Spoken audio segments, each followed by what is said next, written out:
Hari ini ada 3 berita terbaru dan terupdate tentang politik di Indonesia. Silahkan simak baik-baik. Inilah berita yang pertama. Pecah belah ala Jokowi. Sengaja agar Gibran tak sekadar pelengkap Prabowo. Tidak mau Gibran Raka Buming Raka hanya pelengkap saja. Joko Widodo dipandang memiliki strategi agar Prabowo Subianto tidak nyaman dalam memimpin pemerintahan 5 tahun mendatang. Salah satunya adalah melalui perpecahan di Kamar Dagang dan Industri atau Kadin Indonesia, yang sedang hangat dibahas publik. Menurut Direktur Eksekutif Studi Demokrasi Rakyat, Hari Purwanto, strategi Jokowi agar Prabowo tidak nyaman, adalah memastikan bahwa keamanan dan bargaining anaknya sebagai wakil presiden diakui perannya. Jokowi tidak mau Gibran hanya pelengkap saja, tapi juga penentu 5 tahun ke depan, kata Hari. Hari melihat, cara-cara pecah belah memang sengaja dilakukan Jokowi di akhir pemerintahannya, yang bertujuan merusak persatuan dari misi besar Prabowo. Kadin salah satunya cara pecah belah yang bisa berdampak terhadap investasi ke depan, dan di awal pemerintahan Prabowo Subianto pungkas Hari. Itulah berita yang pertama. Sekarang Mimin akan bacakan berita yang kedua. Pengamat anggap Prabowo layak bentuk kabinet gemuk tapi dengan syarat tertentu. Direktur Riset dan Komunikasi Lembaga Survei Kedai Kopi Ibnu Dwi Cahyo, menilai pemerintahan Prabowo Subianto, dan Gibran Raka Buming Raka yang akan dilantik pada Oktober 2024 layak memiliki susunan kabinet yang banyak atau gemuk. Meski begitu, Ibnu menekankan, syarat kabinet gemuk tersebut harus diisi orang-orang yang memiliki kemampuan dan latar belakang pengalaman yang sama dengan kementerian yang akan dipimpin. Prabowo harus menempatkan orang-orang terbaik dan profesional yang sesuai dengan kebutuhan kementerian tersebut, kata Ibnu. Wacana yang beredar menyebutkan jajaran kementerian yang akan mendampingi pemerintahan Prabowo Gibran berjumlah 44 kementerian.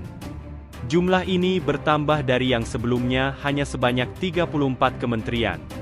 Ibnu menilai, ke-44 posisi menteri itu harus diisi oleh kalangan profesional, agar dapat memberikan kinerja yang nyata dalam membangun kementerian tersebut. Tidak hanya dari kalangan profesional, tokoh dengan latar belakang partai politik juga layak dipilih sebagai menteri asalkan memiliki pengalaman profesional di bidang yang sama dengan kementerian yang akan dipimpin. Meski itu dari parpol, tapi diharapkan parpol mengirimkan orang-orang yang punya kemampuan sesuai dengan amanah kementerian dan lembaga tersebut, kata Ibnu. Itulah berita yang kedua. Sekarang Mimin akan bacakan berita yang ketiga. Prabowo bakal tambah jumlah kementerian. DPR pastikan APBN 2025 tak terganggu.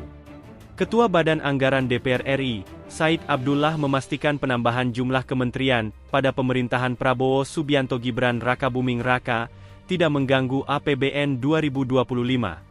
Seperti diketahui, DPR bersama pemerintah sudah menyusun dan menyepakati rancangan Undang-Undang APBN tahun 2025. Said menjelaskan dalam penyusunan rancangan Undang-Undang APBN 2025, khususnya pasal 51, pihaknya memberikan kebebasan bagi presiden terpilih untuk menambah kementerian, badan, maupun lembaga. Maka anggarannya kemudian disiapkan di cadangan lain-lain, kata Said. Kader PDIP itu menuturkan penambahan jumlah kementerian atau lembaga tidak ada kaitannya dengan postur APBN 2025. Sebab, ada anggaran yang sudah dicadangkan. Oleh karena itu, Said menekankan bahwa penambahan tersebut tidak akan mengganggu postur APBN 2025. Tidak akan mempengaruhi postur. Karena kalau sampai postur maka APBNP. Karena ini tidak ada hubungan dengan postur.